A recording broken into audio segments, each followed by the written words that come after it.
Again, welcome everybody. Today's session, we are tackling data calculations in ARM. Before we get too deep into some of our specifics we want to cover, I think we'll just start with the very basics here to kind of introduce the process before we show the particular ones we want to look at. So I'll be going back and forth between ARM and that PowerPoint presentation.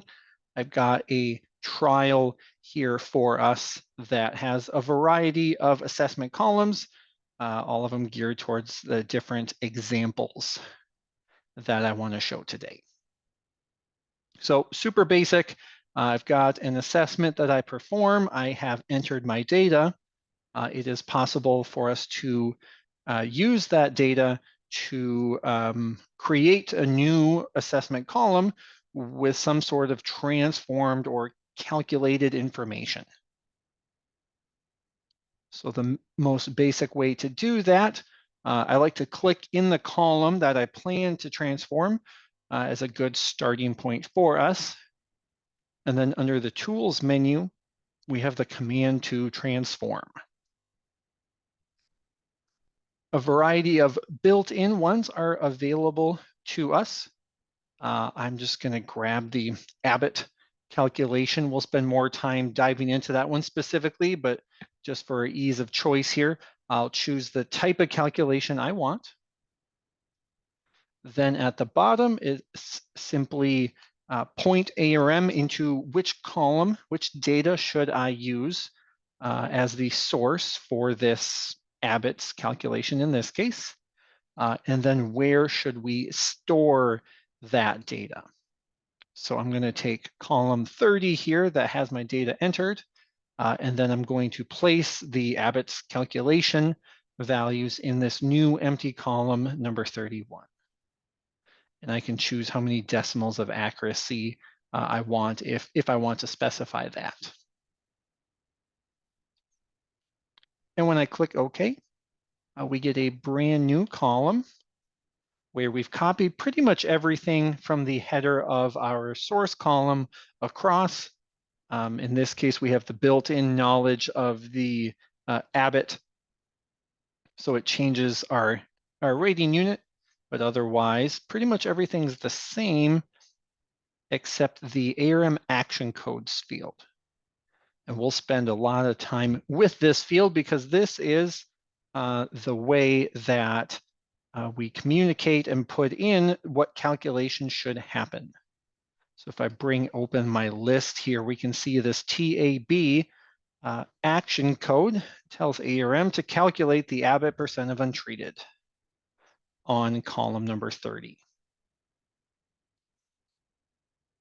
So that's the real basics here, and we get numbers. They're all in italics to show that they were calculated. We weren't, we did not enter them ourselves.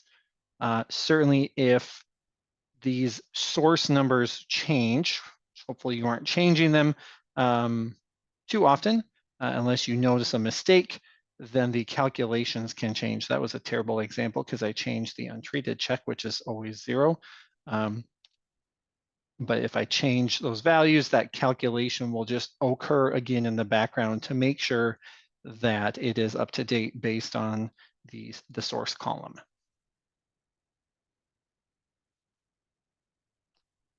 So again, that's the basics. We'll get into specifically what can we do, what types of things can we calculate here next, but kind of want to show the basics for getting some data. First big topic today are creating some control corrections. And there's a variety of approaches here, slightly different calculations on the same theme that I wanted to kind of compile together. So our Abbotts that we had clicked on so far already, the goal would be when you're trying to calculate your efficacy relative to your untreated check that is in the study. The goal being, how much did we reduce the response relative to our check treatments where we've done nothing. How effective were our products? So the untreated check is always calculated as a 0, and then our calculation is that percent of reduction based on the check. So the Abbott's calculation is the most common one. It has its own name, designed really for an infestation assessment, kind of assuming that you have a uniform population. So that was this tab function that we have used once so far. But there are a couple of variations on that. So the tab here, we get a calculation for each plot. So every plot, we are calculating the percent efficacy relative to the untreated plot in that same replicate. And thus there's a different value for every single plot that we get. And that works really great when the check is pretty consistent across the replicates. However, if you don't quite have a lot of consistency in the checks, if there's a lot of variability just across the replicates, at least in the check, then you might be better off calculating the efficacy relative to the check in all of the replicates. So instead of using the tab, we have a different action code, the utab. And so that one, again, it's the same idea. We're still calculating that percent reduction, but it's relative to what? Instead of looking within each replicate, let's take the average of the checks. That'll give us a nice stable value to compare against, and still be able to do that efficacy calculation for each plot in the rest of the map. And then finally, in the most extreme case, if your treatments have a lot of variability too, then you can take it even one step further and just take the mean of the entire treatment compared to the mean of the check. And so now you really only get one value per treatment instead. And that's, just if there's so much variability everywhere, that T-tab can be of use. So let's just switch over and just kind of see them in action here. Got a source column, looks pretty much identical to what we just had that we created ourselves. Our pest severity that we wanted to take. And then we calculated our Abbott's. So that's the tab. I'll just sort by treatment on the editor so we can see that all of the treatment number 1, which is our check, all calculate to 0. And then we're getting a sense of just how well did we control the response there relative to the same replicate. And just to mention those other items, if we were to use the T-tab, for example, so I'm just going to filter this action code list since I know the code itself. I could do T-tab instead, just to see the difference in the calculation. And it's asking me, what is my source column? So column number 1 is our source here. It's not happy because I forgot to delete out my existing Abbott's calculation to make the new T-tab. So it's just letting me know that, hey, we removed that component since clearly you're replacing it. And now our calculation, you'll notice it's the exact same value for each treatment because we're calculating the treatment average and comparing that to the check average. So you really only have one for that case there.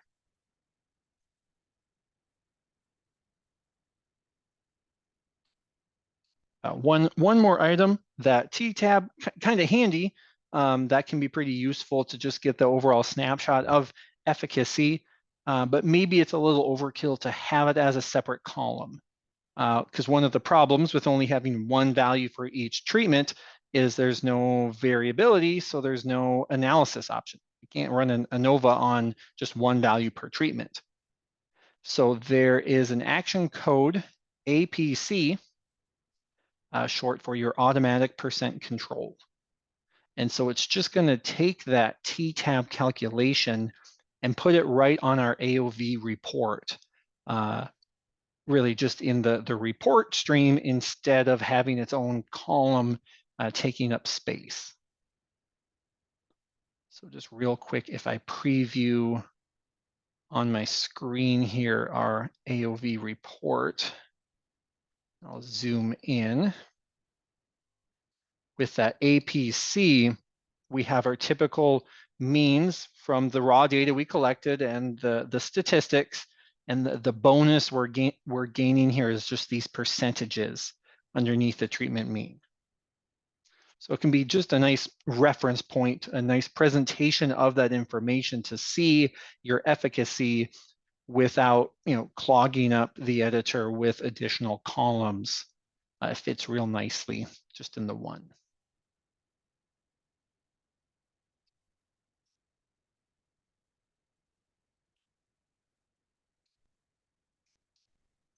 So that's your efficacy calculation.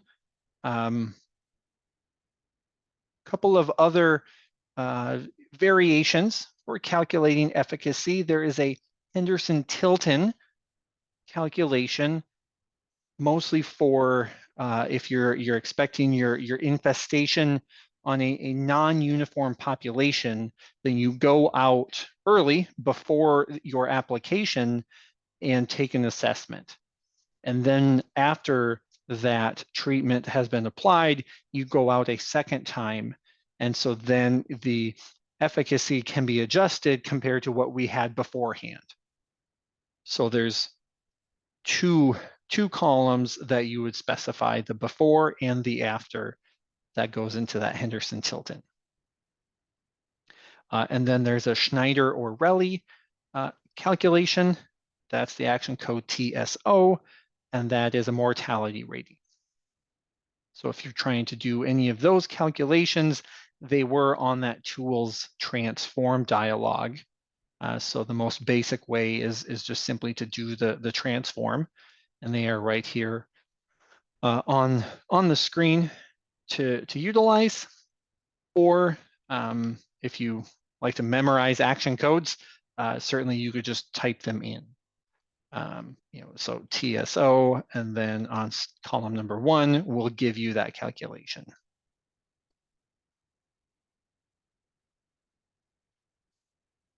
I guess from a practical standpoint, knowing that the available transformations are all in this action codes list, but you don't remember what the code is, being able to filter in this box here for, Henderson, for example. Hey, can ARM do the Henderson-Tilton? I'll just filter the calculation list here to see if I can find something with Henderson-Tilton, and sure enough, I can. Would be kind of another way to see that there.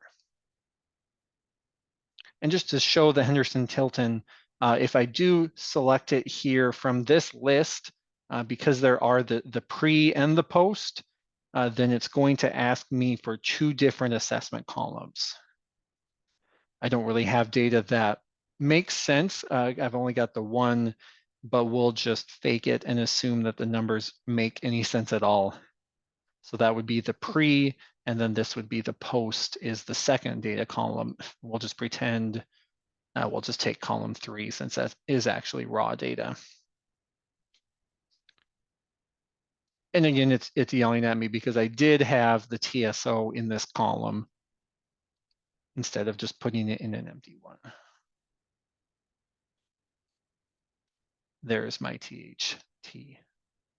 So that's for Henderson-Tilton.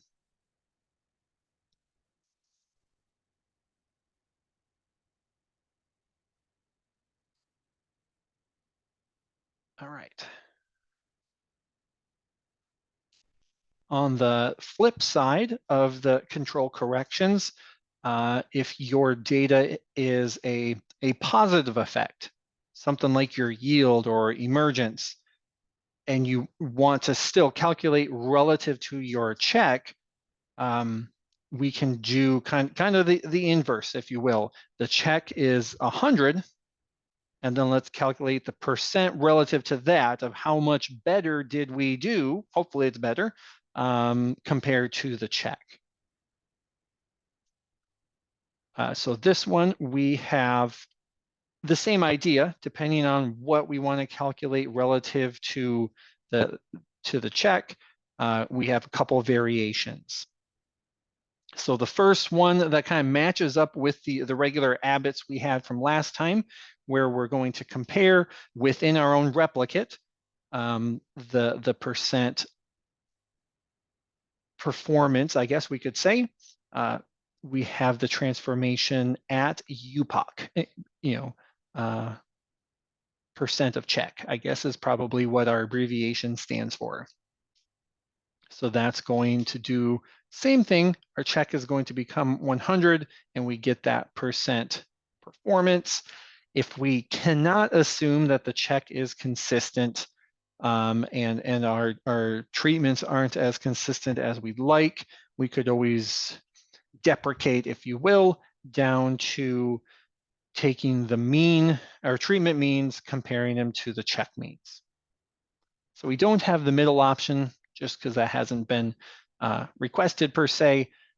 Typically, it's kind of all or nothing, I guess we could say. And that was a lot like the T-tab, but in this case, it's the TUPOC that will give us the calculation, just mean, treatment mean versus the check mean. And we'll just switch to ARM to take a look at that one as well. Let's see, where did that one go? Maybe I don't have one. Just going to turn off my sort here for the moment because I thought we had one of those, but maybe not. Pretty much the same idea as the ABITs, but just kind of in reverse. Here we go. I've got one here on our yield. So this is the at UPOC. Little bit different. We kind of cheat, if you will. There's the R variant at the end that just means instead of having to tell you what column number, I'm just going to make sure this column is placed exactly to the right of my source column. Trying to save a little space here since my screen's a little small for sharing. What we have in this source column, column 8, is our converted yield. So that's why this also says calculated, but it really truly is our source, taking our yield, and then we're going to calculate that percent increase, really. So of course the check is locked down as 100. It is what it is. And then we can see plot by plot how much better we performed compared to the check.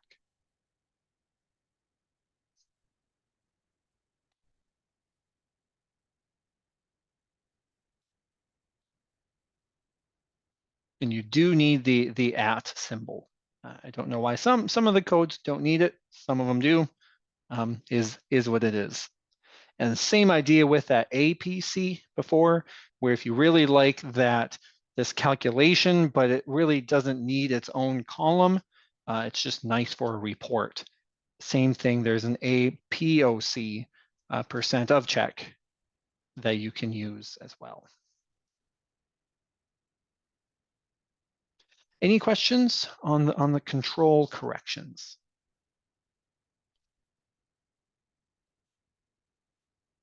Great. Next one's a little short, but I think worth bringing up. There are some calculations that we can do if your data has subsamples. So the general idea, of course, being I have one plot, but I'm going to repeat my assessment. Maybe the assessment itself has a lot of variability in just the way it is. And so just plucking one value from that plot is going to give me a lot of variation. It's hard to trust. If I can take a bunch of samples, then the average of those is going to be more robust and indicative of what has happened in that plot, perhaps. So there's a few different calculations that are possible, that we can take a column that all of our raw data of all the individual subsample values and give ourselves something new from them. They're fairly low key, I guess, not too sophisticated. We can simply do an average or a sum, plot by plot, of those subsample values. I do note with that, do you really need, an entirely separate column for that?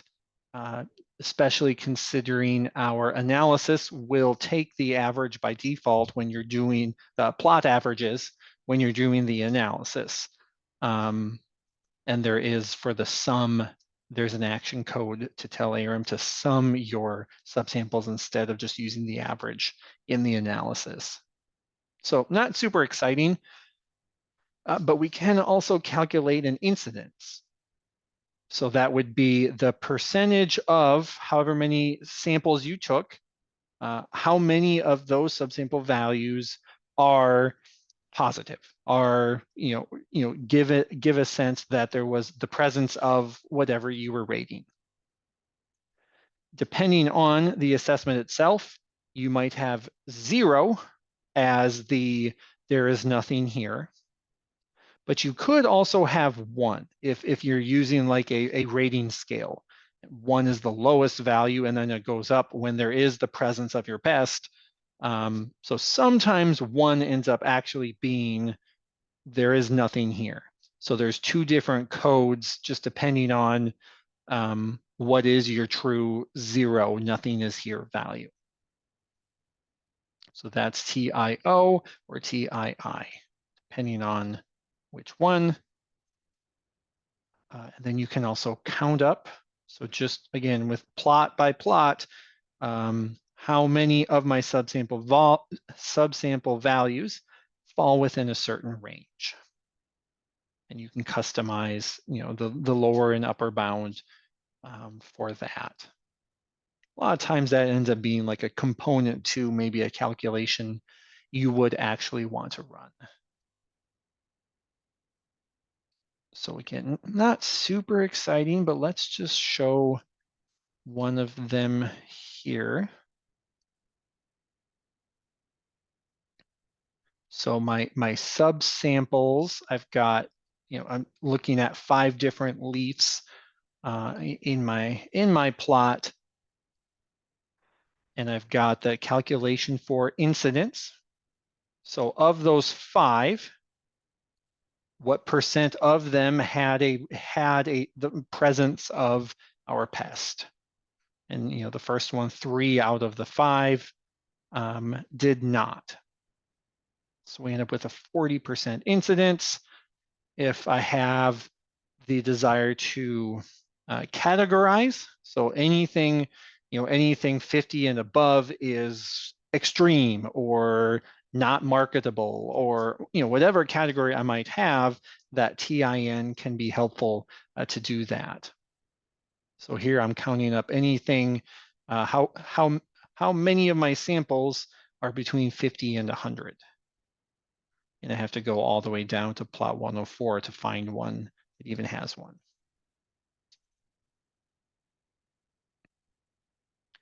And then finally, that sum sub, just wanting to point out, especially if your samples are with yield of some sort, where really you would want to calculate the sum of all of those values as your value to either do another calculation based on it, or maybe just your analysis. by default, ARM will assume to take the average of your subsample values in the analysis. So this is the way to communicate that, no, the average isn't what I want. We want to add all of the values together instead.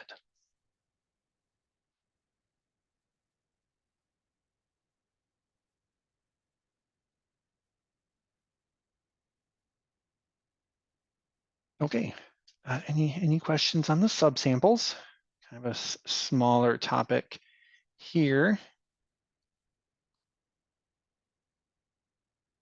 Like to point it out because sometimes even just knowing that we can put in subsamples can go unnoticed in ARM.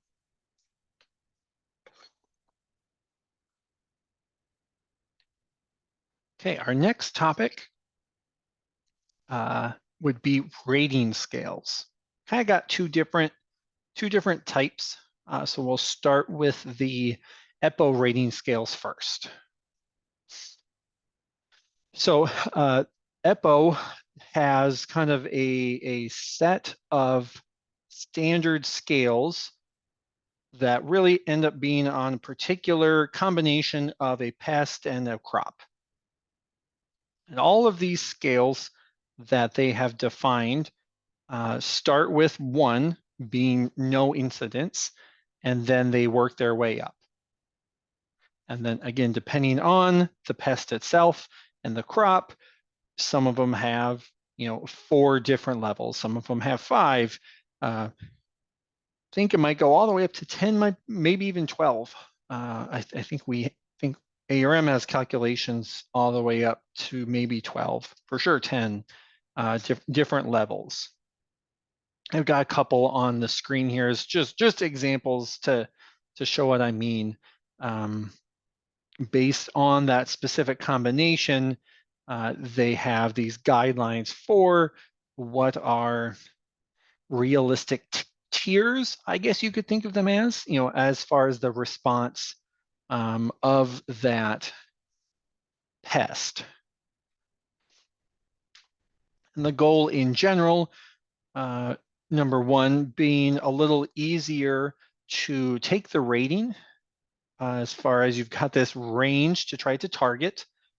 The one on the right here, instead of having to have the person taking the rating understand the difference between a 10% and a 15% of the area affected, that's too fine-tuned. Trying to ask them to give me a percent number on this little leaf is asking a lot. It's going to bring inconsistencies.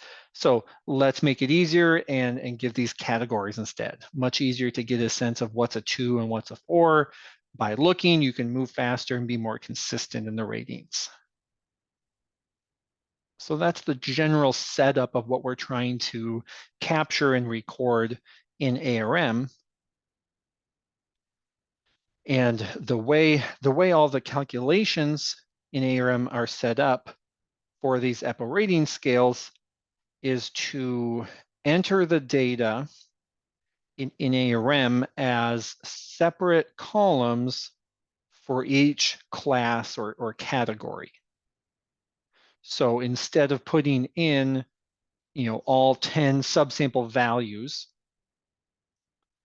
for a given plot, I'm going to instead count up how many of my samples fit into category 1, how many of them fit into category 2, etc.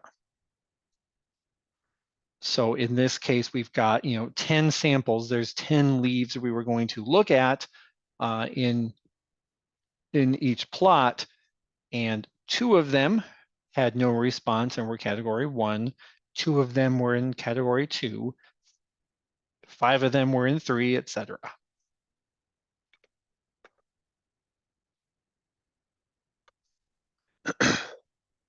So if we enter in the data in that fashion, then ARM can give us a couple calculations for that. First one is incidence.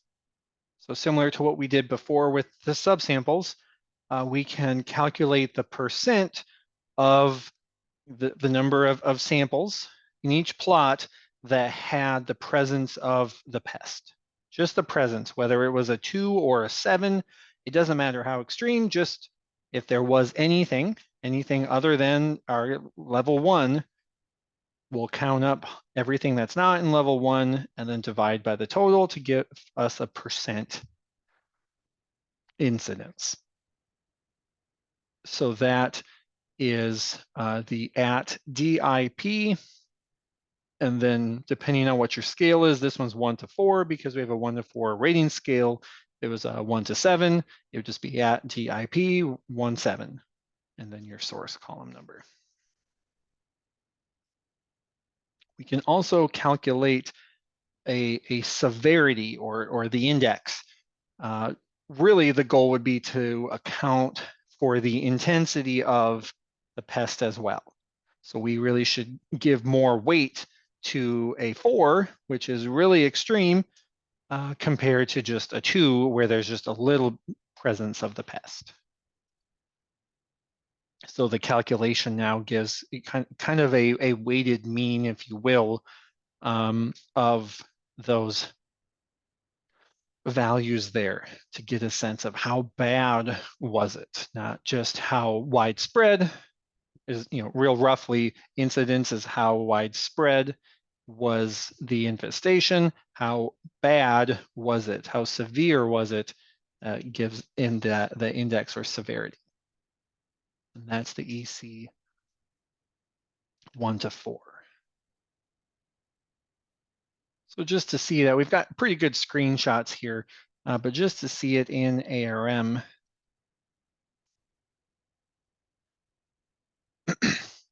once again, I want to have a separate column for each category. So if I do, if I have a 1 to 7 scale, I'm going to have 7 different columns for this one assessment. So we can get a little long as far as just using up assessment columns. But then it is, perhaps fewer numbers to record, since it is the count of how many, as opposed to the individual 1, 3, 1, 2, ratings that you're taking themselves. So using those 4, then we have a calculation. If I just bring that up here, our EPPO rating scale of 1 to 4, you can see from this list that we have every combination, 1 to 5, 1 to 8, and it is all the way up to 1 to 12. So should be just about any, I think we go all the way down to 1 to 2. So if you have something as little as a 1 to 2 rating scale, all the way up to 1 to 12, we can calculate both the incidence and the severity for those types of scales.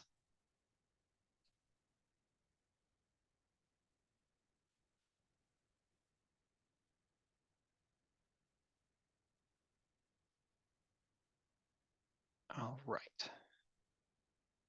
There are, of course, other rating scales that can be used. Certainly, if you have a rating scale that is a 1 to whatever, no reason you couldn't use those calculations that we just showed. But if your rating scale would start at 0 instead,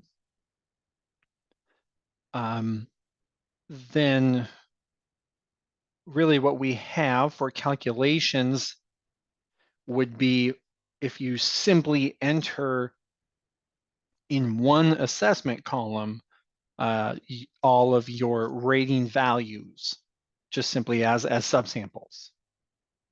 So nice thing here, you can save space on the screen, only one assessment column for entering data. And then you just have every individual value going down the screen. We can do the same types of calculations. So we have an incidence calculation and the severity. It's really the same approach. Numerically, they're just a little bit different, of course, because we're dealing with subsamples instead of those counts. But the exact same idea again. What is our percent incidence? Percent of samples that are not zero, and then how bad, how severe was it, giving higher, a bigger weight to the worst infestation. There is also another calculation that has its own name, the Townsend-Huberger, and that's really just a percent severity is really what that ends up being. So it's kind of the same idea as our index or severity that we just talked about, but expressed as a percentage of a total. So we get kind of one more bonus one here. Again, it's the severity, but expressed as a percent.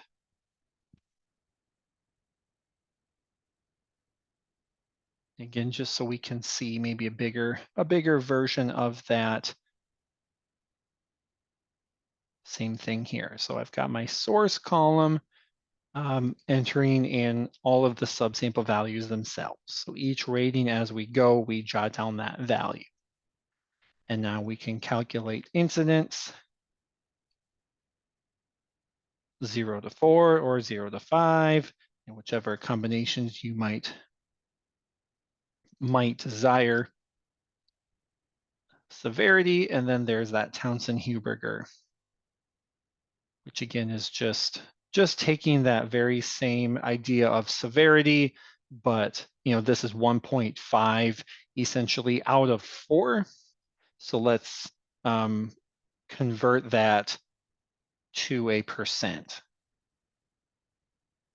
So if you're 1.5 between 0 and 4, it's just hard to mentally kind of equate that versus 50%. Might be smoother to summarize or explain the response that you saw.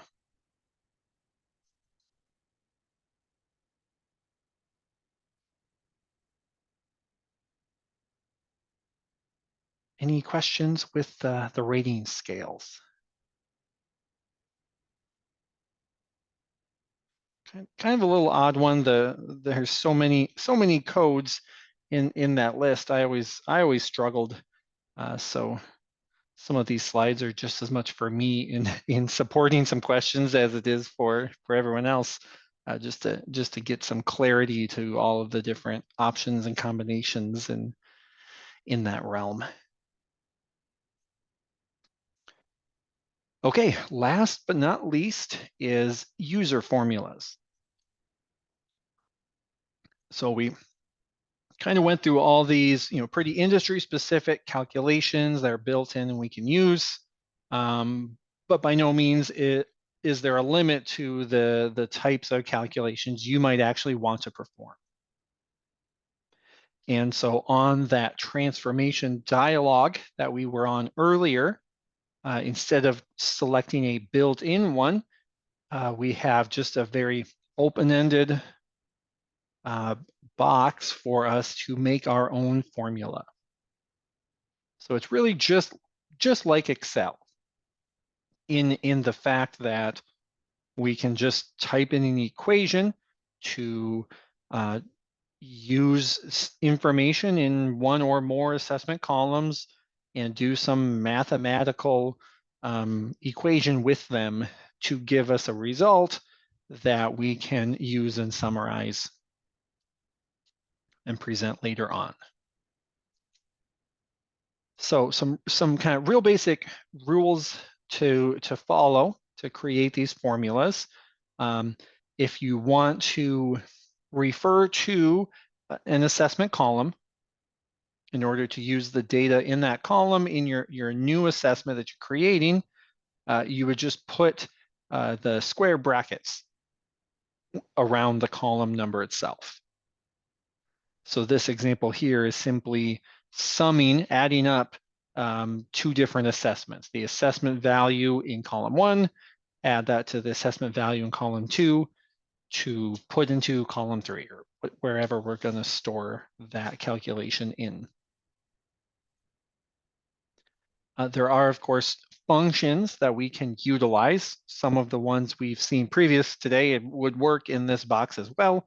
And there's a help document we'll show in a moment how to get to that, know what's possible and what we can utilize.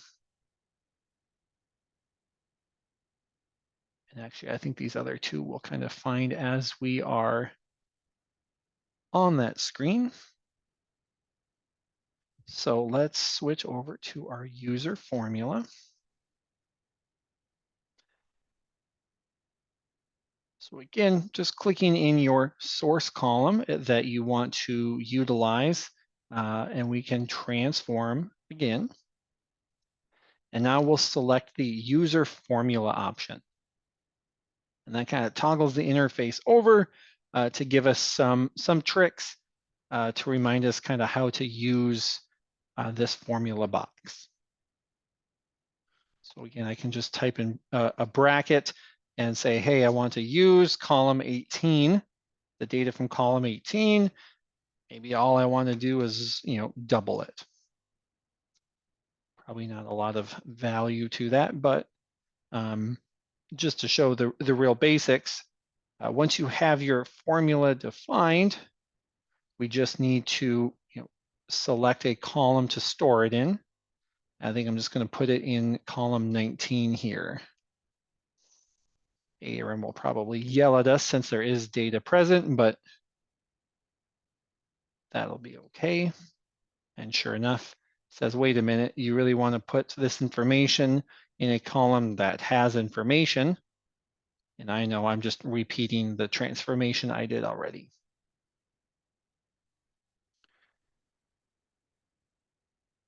So super simple calculation. We had subsamples in this first column. The created column has subsamples in it.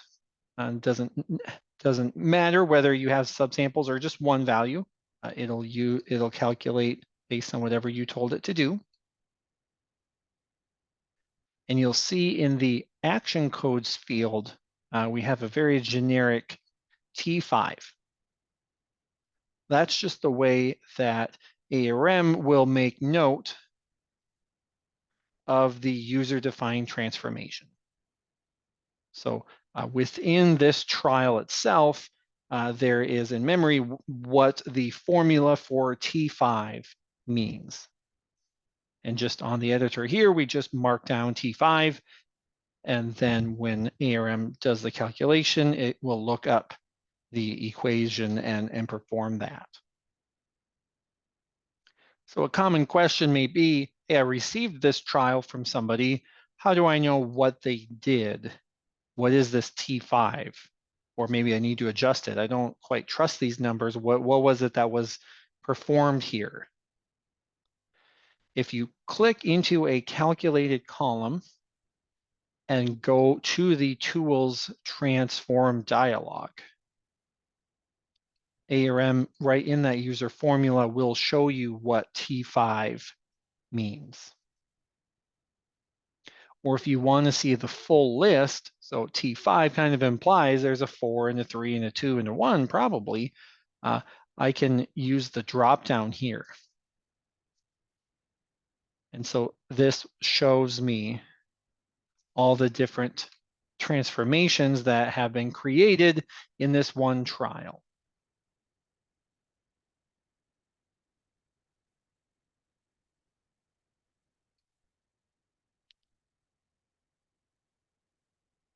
To point out the help here, so certainly really boring calculations, you can probably stumble your way through it, but there are some other things we can do. So there's the help button at the bottom of this screen.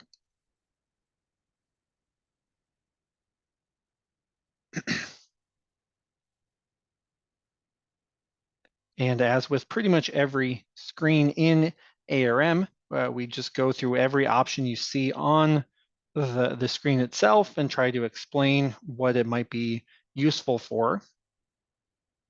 I always go down to the bottom of this first table, and there is a link to a topic specifically for our user formula.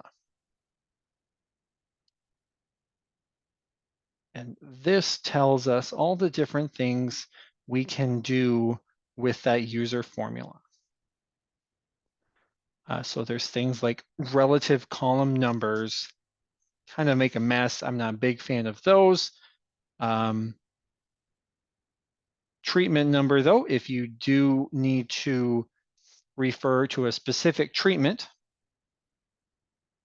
then in that bracket, instead of just putting in a number, which ARM will assume is a column number, you would put a C before the number for the column number, so column 3, and then you would put the T with whatever number of treatment you want to refer to.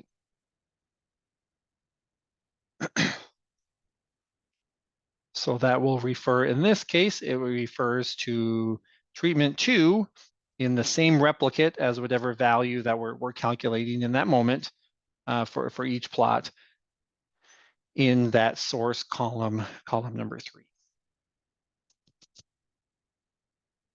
You can use your untreated treatment. So kind of thinking of the Abbott's calculation, we were calculating relative to the untreated check, which is defined in settings. Depending on what trial it is, the treatment number might be different. You can use TU so that ARM will look up what the untreated check is and use that as a component in whatever you want to calculate.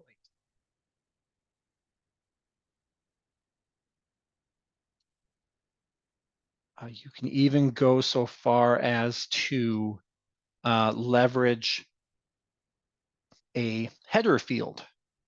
So something like maybe your sample size. If I really wished, I want to standardize, something on in this case, how much response per leaf or something. I want to take the average of. You can use that value. The trick, if I go back to the help here, the trick is you just need to look up the field ID code for that field itself. And that's just the internal little code that ARM uses to know each box, essentially. Each field that you fill in has its own little identifier of that's what this is, and it's going to hold this type of information, et cetera, et cetera. So the example here in help is the sample size.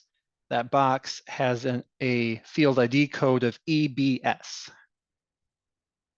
So by putting the letter H right before EBS, we're telling the transformation very dynamically look up the sample size numeric value in column number 3 and use that in this formula. So that's kind of an advanced dive into some of the more sophisticated things you can do in a calculation. There's, of course, just the very obvious mathematical equations there to multiply or divide and add as you would expect that you could do. A few different calculations on averaging or counting, things like that. So you can check out some of those options there.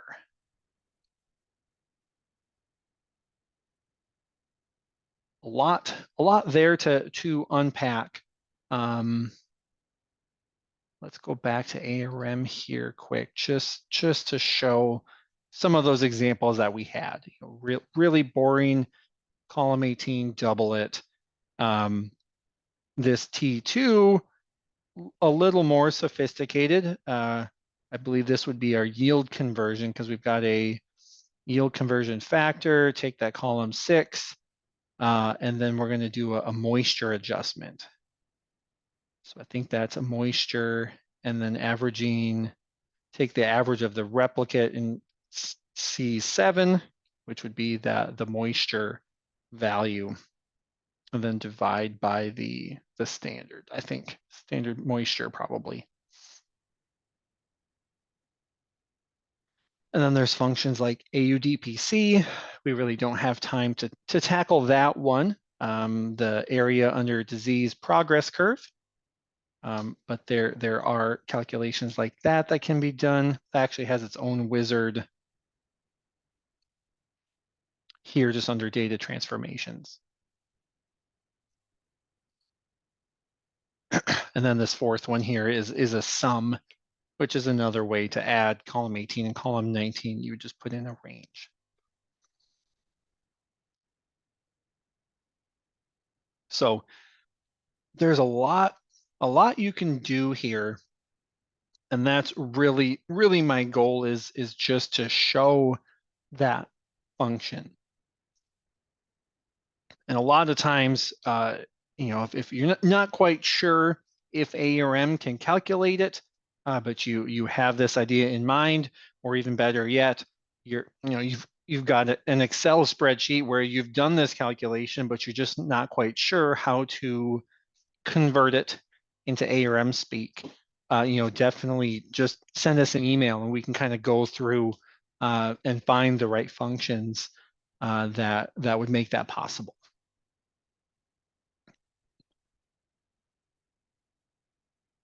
My last slide kind of just throwing some of the advanced functions, things that you can kind of gloss over if you're new, if you haven't done the user formula before. We kind of dug into them in that help topic that are a little like, wow, little overwhelming, but really do bring the capabilities to another level. So I'd like to at least just get them on the screen and mention them so you know it's possible. Not that you necessarily would immediately be able to churn out a bunch of formulas, but just having it in the back of your head that, well, there's actually a lot that ARM can do based on the data that we're recording to get some other calculations. And then it's just a matter of finding the right commands or sending us an email so we can find the right commands.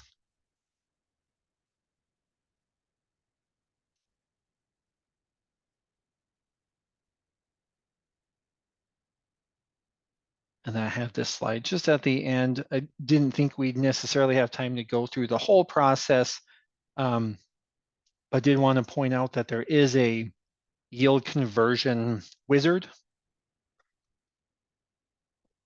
The idea being, of course, you've got your raw yield, probably just in kilograms per plot, something like that.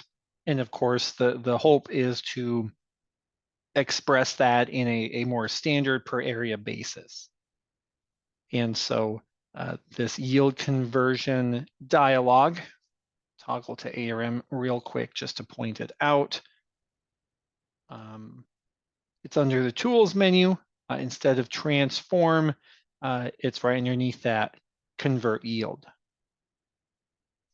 And there's this little wizard that we kind of can guide you through. Put in your existing unit, what you actually want to calculate in the end, plot size, adjust for moisture. You get this overall yield conversion factor, press OK, and it'll spit out the calculated yield. And that's what we saw earlier on this column number 8. Had the calculated yield based on all of those input values.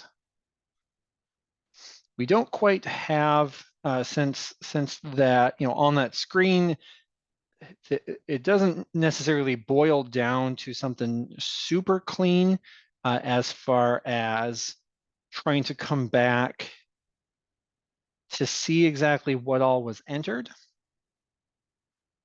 Like we were able to with the regular transform dialog. We could see exactly what the user had entered. The yield conversion, unfortunately, not quite that easy. Some of it can get built back and guessed at your plot size and your dry dry moisture percent, that gets saved in your crop description. So some of it gets back here, but not necessarily everything that the user had filled in.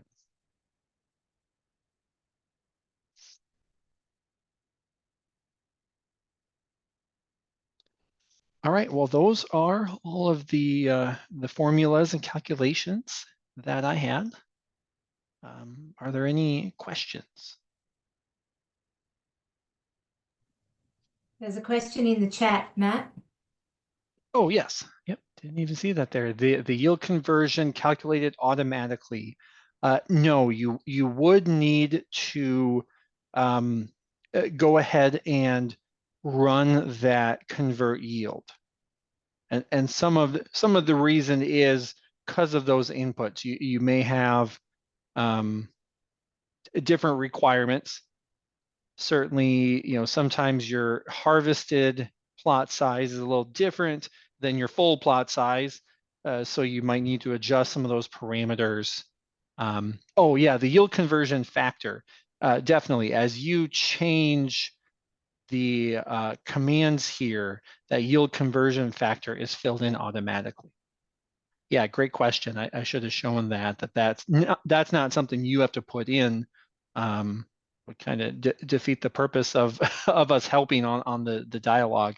So based on your parameters as you adjust them, if the plot size, maybe I only do the middle 2 rows or something, then that affects that factor. So this is kind of what we end up with as the multiplier, really, from the source over to our calculated yield. And it's just kind of a nice visual for us. Or maybe if you kind of know when you do the yield conversion what your factor is, it's nice to see that, oh yeah, ARM is landing on the same as I usually do, type of thing. Great question.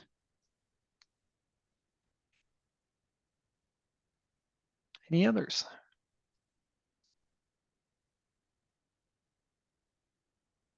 Very good. Great. Well, thanks all for joining us today. We'll be back again next week for a generic look at reporting in ARM.